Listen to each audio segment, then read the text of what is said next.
Eu vou compartilhar agora com vocês um pequeno texto da Palavra de Deus, tá bom? Nós começamos, e o texto base é exatamente o que nós lemos de Lucas, no capítulo 11, no versículo 1, que diz que aconteceu que, estando ele a orar num certo lugar, quando acabou, lhe disse um dos seus discípulos: Senhor, ensina-nos a orar, como também João ensinou aos seus discípulos. E em seguida, a esse pedido de um dos discípulos de Jesus, Jesus então ensina um modelo de oração. E o modelo de oração é um modelo conhecidíssimo por cada um de nós, que é a oração do Pai Nosso. Nós vemos aqui então no versículo 2, quando orardes, dizei: Pai nosso que estás nos céus, santificado seja o teu nome, venha o teu reino, seja feita a tua vontade, assim na terra como nos céus. Dá-nos cada dia o nosso pão cotidiano e perdoa-nos aos nossos pecados, também da mesma forma como nós perdoamos a qualquer que nos deve. E não nos induzas à tentação, mas livra-nos do mal. Está aqui um modelo de oração, não é uma reza. Esse modelo de oração não tem nada de místico, que se nós repetirmos essas palavras, elas terão um poder sobrenatural sobre nossas vidas. Mas é um modelo, ensina-nos a orar, e o Senhor deu um modelo. E o que me chama a atenção aqui é o que exatamente, aliado ao que eu preguei ontem, na mensagem do culto noturno, eu disse que o Senhor tem uma proposta de um discipulado diário para cada um de nós, onde nós precisamos estar dispostos a cada dia levarmos, carregarmos a nossa cruz. E há uma semelhança nesse modelo de oração, quando no versículo 3, Jesus ensina que o nosso pedido deveria ser pelo pão cotidiano a cada dia. Veja, não é para a gente pedir pelo pão do mês inteiro, mas é que a cada dia o Senhor supra essas nossas necessidades. Isso indica que Jesus está dizendo que a cada dia você deve se aproximar do Pai Celeste. Eu não sei como foi sua vida de oração no ano de 2024, mas ontem o tema da nossa mensagem foi Ano Novo, Velhos Problemas. E falei sobre alguns desafios para o ano de 2025. E hoje eu quero, dentro do mesmo tema, Ano Novo, Velhos Problemas, levantar com vocês rapidamente, em não mais do que 10 ou 15 minutos, alguns obstáculos que talvez nós tenhamos enfrentado em 2024 e que tenham sido impeditivos para que a gente pudesse ter uma oração cotidiana, em que nós não tivéssemos levado a sério que a cada dia nós deveríamos estar nos aproximando do Pai Celeste. A oração, nós não temos dúvidas de que é a base da intimidade com Deus. A base da nossa intimidade com Deus é vivida através da oração, que é o nosso diálogo com o nosso Pai Celeste. Muitos obstáculos, infelizmente, podem nos afastar dessa prática essencial e cotidiana. Eu vou dar um exemplo de um primeiro obstáculo, e vai estar muito ligado com o que eu preguei ontem também.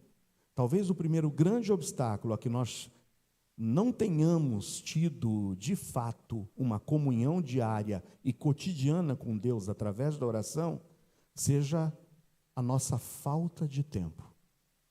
A famosa desculpa, falta de tempo. Mas a falta de tempo nada mais é do que prioridade errada. Eu, uma certa vez, vi Mário Sérgio Cortella.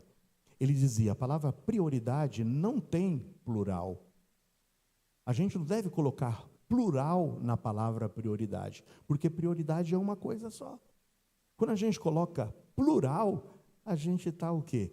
Abrindo espaço para que aquilo que de fato deveria ser prioridade faça parte de uma escala de prioridades. A nossa prioridade deveria ser Deus em primeiro lugar. Deus em primeiro lugar. O tempo deve ser dedicado a Ele em primeiro lugar.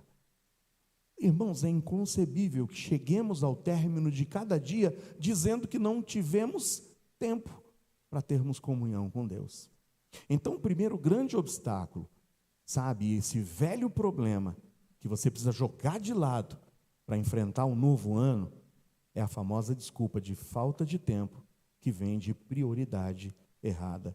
A rotina diária, muitas vezes, nos consome e a oração acaba sendo deixada de lado.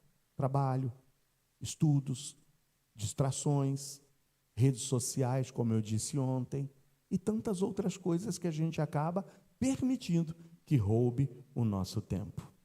Marta, que foi o exemplo de ontem, era alguém que deixou-se embaraçar por serviços e trabalhos cotidianos. A limpeza é algo benéfico demais. Arrumar a casa, deixar tudo brilhando, preparar o almoço, preparar o café da manhã, a refeição com carinho, mas isso não pode te embaraçar a tal ponto de você não ter tempo para ter comunhão com o teu Pai. Então, Marta, para a gente, é um grande exemplo de alguém embaraçado, com prioridades erradas e a alegação de falta de tempo. Muito bem, o que fazer? Reordene sua prioridade. Assuma nesse ano, de fato, a disposição de que Deus seja para ti a tua prioridade cotidiana. Jesus afirmou que Maria soube escolher, e soube escolher a boa parte. Era estar aos pés de Jesus. Uma frase que eu li e que eu anotei é que quem não reserva tempo para Deus se torna refém do caos dessa vida. Quem não reserva tempo para Deus vai se tornar refém do caos que é essa nossa vida diária, do trânsito, sabe, das obrigações a serem cumpridas, de tantas outras coisas que a gente vai colocar como desculpas para não termos a intimidade com o Pai. O segundo obstáculo que precisa ser vencido é o obstáculo de talvez você não ter tanta intimidade com o Pai pelo seu sentimento de indignidade ou de culpa.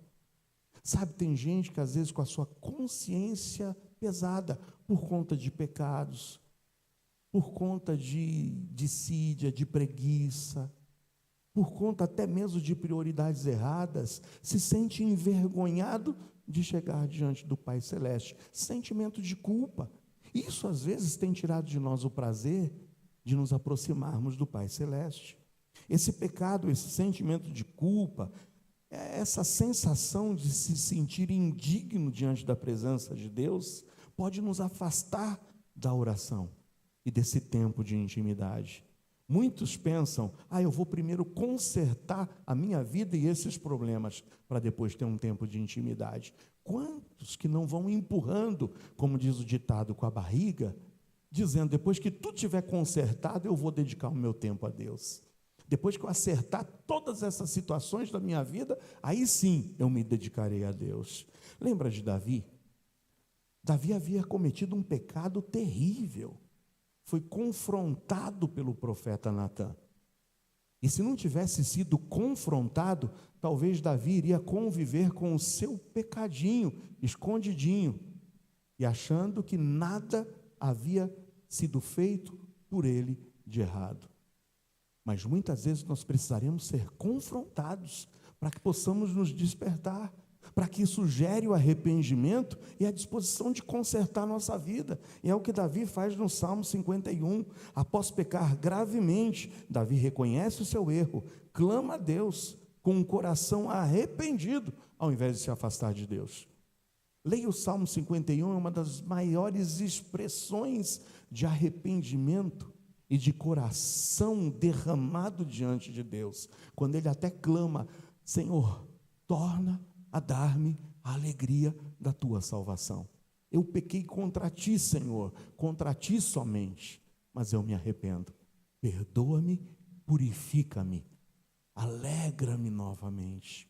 Meu amado irmão, se esse seu sentimento de indignidade, de culpa, se essa tua disposição muitas vezes dizer, não, eu vou consertar primeiro minha vida para ter um tempo particular com Deus, é o que atrapalhou a tua vida de oração, ano novo, velhos problemas que precisam ser encarados. Então hoje, em primeiro lugar, reorganize a sua vida, coloque Deus como prioridade. Mas em segundo lugar, confesse os seus pecados ao Senhor. Não permita que o pecado te entristeça e te afaste da tua intimidade com Deus. Deus não busca perfeição, mas Deus busca corações sinceros. Ele não está procurando você perfeito para se achegar a Ele, mas Ele está em busca de gente com um coração sincero. Derrame, abra o seu coração, arrependa-se, peça perdão e jamais duvide de que, se confessarmos os nossos pecados, Ele é fiel e justo para nos perdoar os pecados e nos purificar de toda a injustiça. Amém ou não? É isso. E se pecarmos, temos diante do Pai um advogado, Jesus Cristo, o justo. Recorra a Ele, recorra a Ele. Em terceiro e último lugar, talvez um problema que esteja aí te afastando da intimidade com o Pai Celeste, seja a própria falta de fé, ou a dúvida que às vezes está pairando no teu coração. Muitos não oram, acabam deixando de lado a vida de oração, porque duvidam que Deus de fato tem ouvido e que Ele é capaz de responder às suas orações. A dúvida acaba corroendo a confiança, e se corrói a confiança, vai corroer a eficácia da oração. Nós temos um grande exemplo na palavra de Deus, que é Abraão. Abraão, lá em Gênesis 15, enfrentou momentos de dúvida. Sim, de dúvida. Ele tinha promessa, seria o pai de uma grande nação, mas o tempo estava passando e a promessa não estava se cumprindo.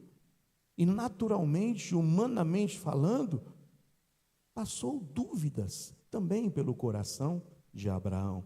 No entanto, mesmo em meio às dúvidas, ele continuou confiando nas promessas de Deus. E ele foi recompensado quando veio, enfim, a notícia: Sara dará à luz a um filho.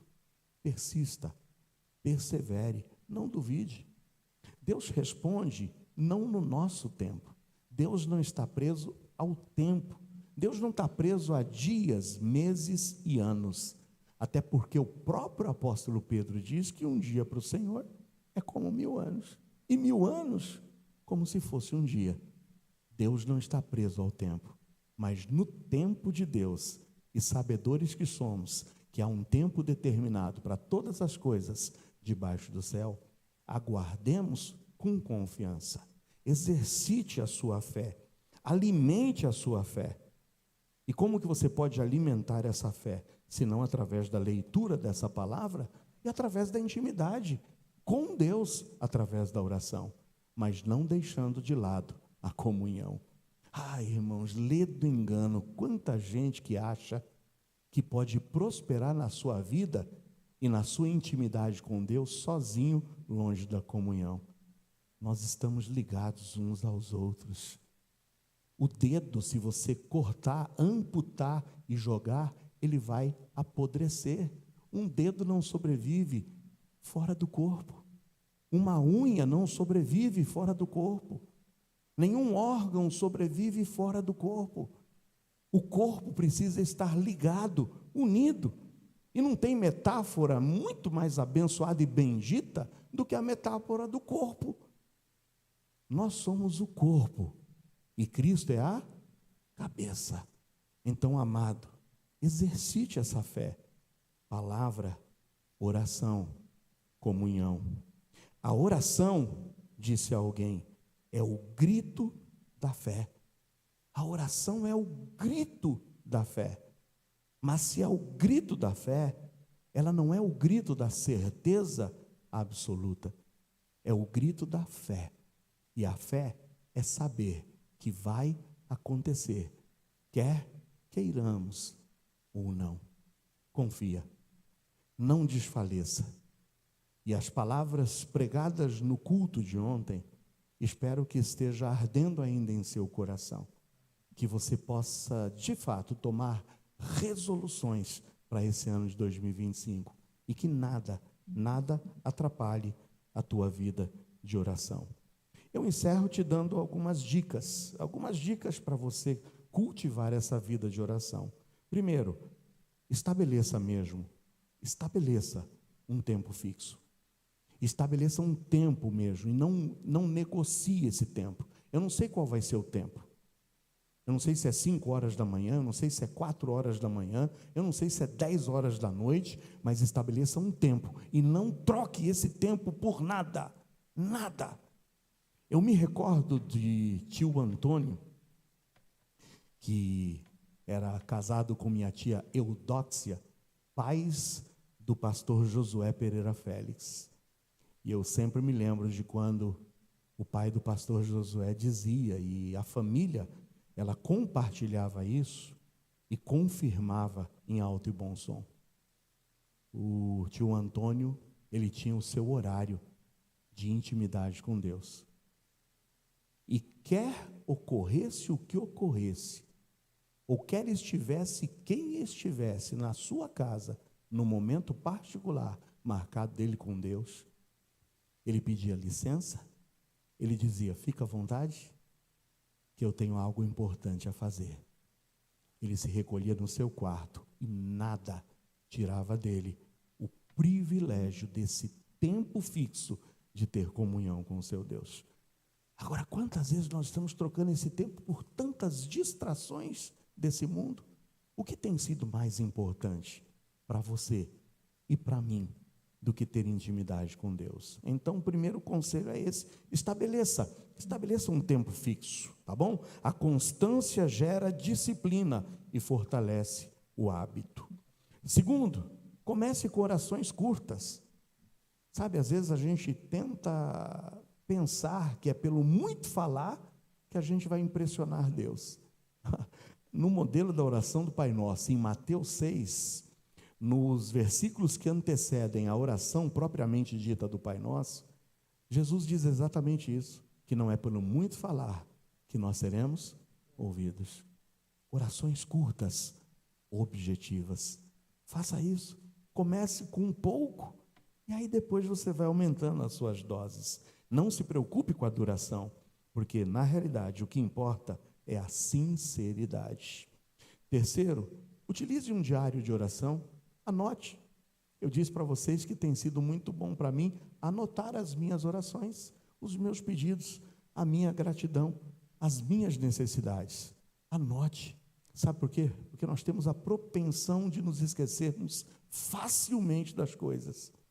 Aí você vai no seu diário e vai lá, dá uma repassada, veja o que Deus já respondeu, e se Ele já respondeu, glorifique em nome de Jesus. Então tenha esse seu diário de oração.